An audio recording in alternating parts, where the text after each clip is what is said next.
Okay, we have a problem. We listen to more sad music today than almost any other point in history.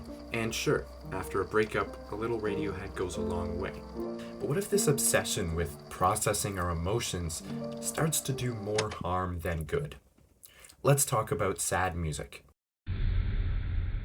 Now, sad music is obviously not a new concept. There's been some emo kid making angsty music since the beginning of human history. So why was Tchaikovsky holed up in his home writing the Nutcracker Suite instead of California Girls? Well, it's pretty simple. He wanted to be understood. As people, we need to have our emotions acknowledged in order to process them properly. And this all comes down to something called ethological theory. Now, one of the main premises of ethological theory is how people have evolved to use emotional displays as a survival mechanism. So what is an emotional display? All right, so let's say Joseph goes into work. When he arrives, his boss gives him a sweet new promotion. And so he wants to share this good news with his grandfather. But if he goes home and he's frowning, then his grandfather is going to think that something went wrong. So, as a way to convey his emotions, he starts smiling. And when he walks into the house, his grandfather sees this and they both feel happy. So in this case, Joseph smiling is an emotional display. He's signaling to his grandfather that things are going well, and so he reciprocates. But let's be honest, life is usually a lot more complicated than a shitty MS Paint animation.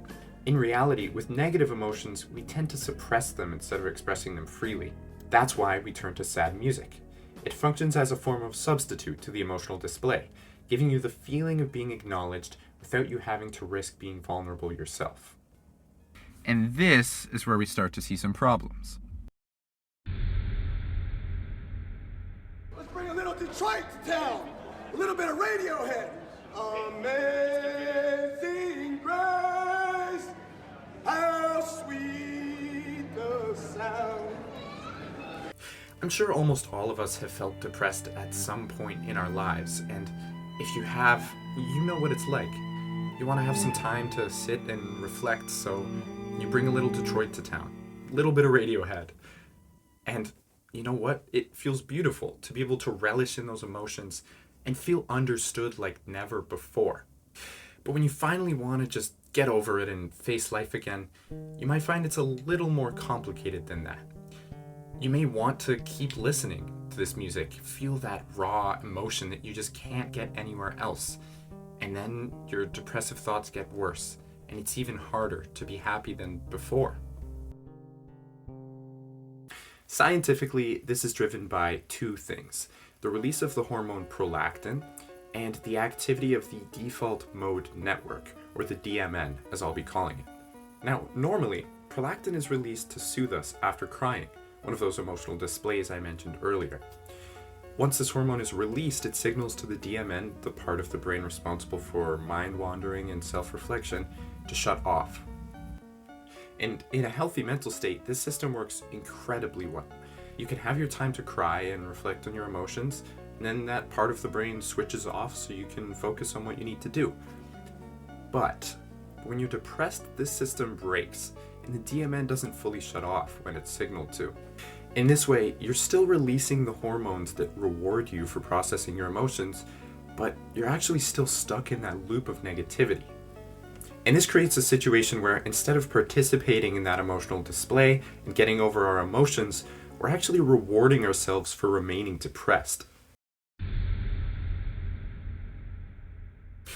Okay, so we know sad music can be bad, but what actually is sad music?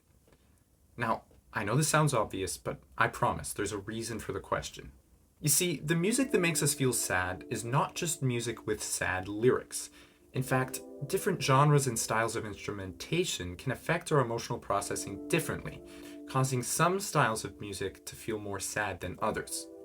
One of the key factors of sad music is its sedative properties.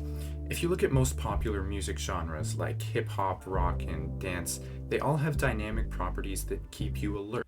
They have large ranges of volume, strong rhythmic grooves with syncopation, and a lot of musical changes. And all of this arouses your brain and prevents you from entering that mind-wandering state.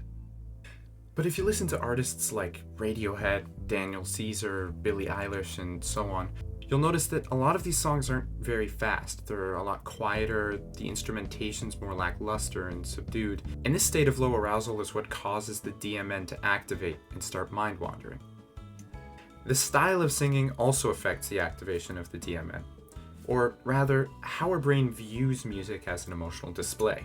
You might notice that all of the singers I just listed share very similar vocal qualities.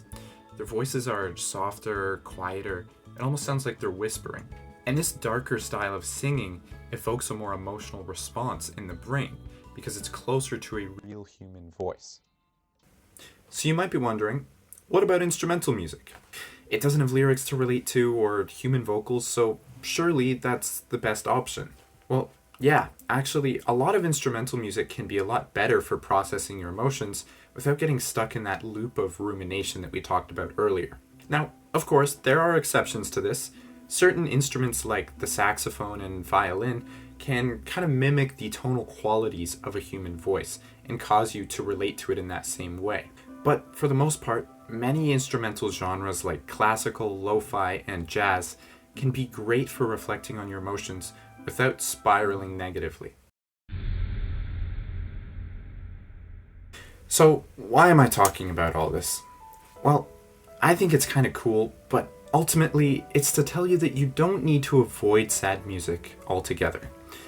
In fact, even the songs that tick every box that we talked about earlier are okay to listen to, as long as you understand the idea behind it. The thing is, sad music is great in moderation. When an artist creates a truly emotional piece of music, they aren't doing it to dwell on that feeling forever. They're doing it so they can express themselves and move on. And in the same way, listening to sad music is great. But at some point, you have to acknowledge your emotions and try to move on. Because at the end of the day, nothing bad will last forever.